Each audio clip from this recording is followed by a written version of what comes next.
ซ้อนกับแกมตัวซับ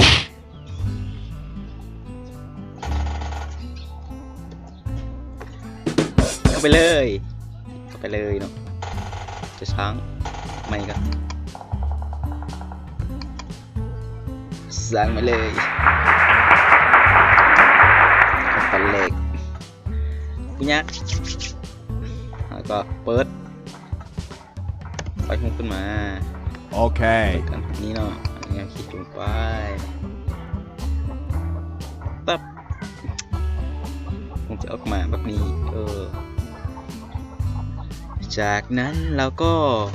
copy เลย copy อีกเติมฮุบหนึ่งเนาะจะได้ออกมาอยู่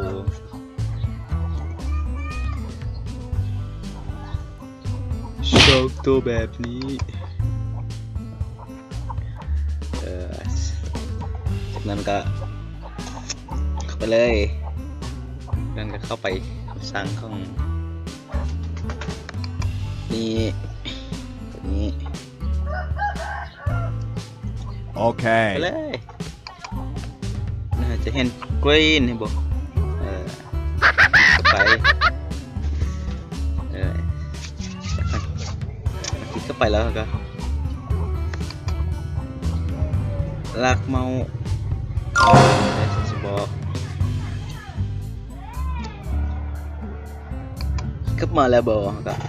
ใช้เมาส์คลิกใส่ตัวนี้ลากดึงลงมาใส่ตัวนี้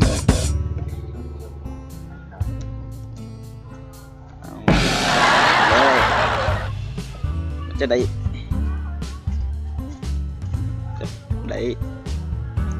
ปีกมาแบบนี้เนาะกรีนเปลี่ยนมาแบบนี้นั่นก็ จะเบิ่งชิ้น selection มานะครับ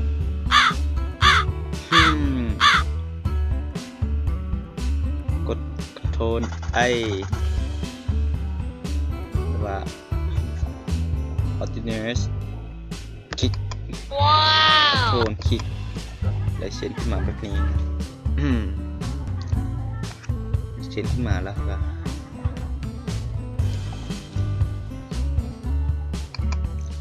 จากนั้นเราก็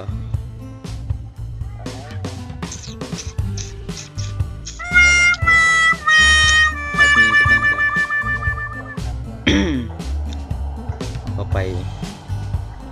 ไปที่ Mesh Adjustment เดี๋ยวหรือว่าเรากด Ctrl L เนาะโอเคผมสั่งรัดเลยจะได้ออกมาแบบนี้จะปรับตัวนี้เนาะ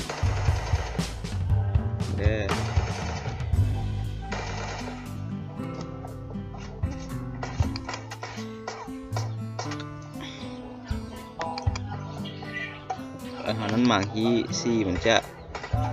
ข้าวขึ้นเห็ดเป็นที่มันจะมืดลงเนาะอย่างนี้นะลองเบิ้งนี่เห็นบ่ลง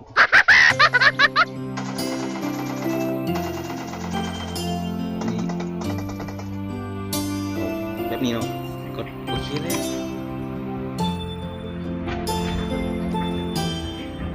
แบบนี้จากนั้นกดมาคำสั่งไปเลย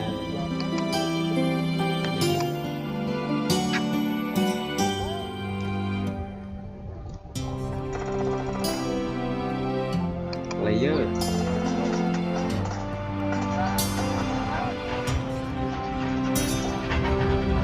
คลิกเลเยอร์ตัวนี้แล้วก็จะได้คลิกเลเยอร์ตัวนี้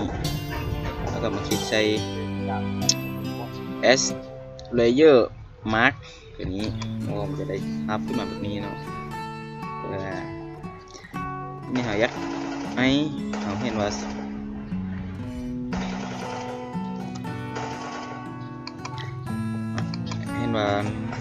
ท้องฟ้านี่มันมีสีแดงนี่มันหายไปแล้วก็เอาคืนมา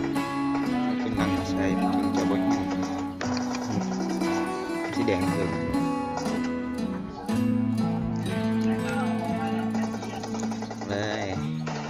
บ่เป็นหยังดอกน้องไอ้เข้าใจ ออติเนสคลิกซ้ายใส่ ที่วันนี้เขา ทำ มี การลึก ความหมาย บริเวณที่ข้าว กว่าอาย แล้วก็ ถึงแม้หอยหักวันเก่าของสองเฮายังรบกวนหัวใจทั้งเสียดายแต่ไอ้หัว คำสั่งที่ เสี จะ ย เป็นการลบ เจ้า เนาะลบ ไปแล้ว การลึกการลบเนี่ย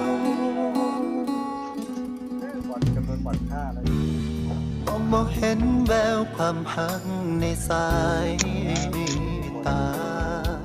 ก็รู้ว่าไอ้ถูกลักพาออกจากหัวใจ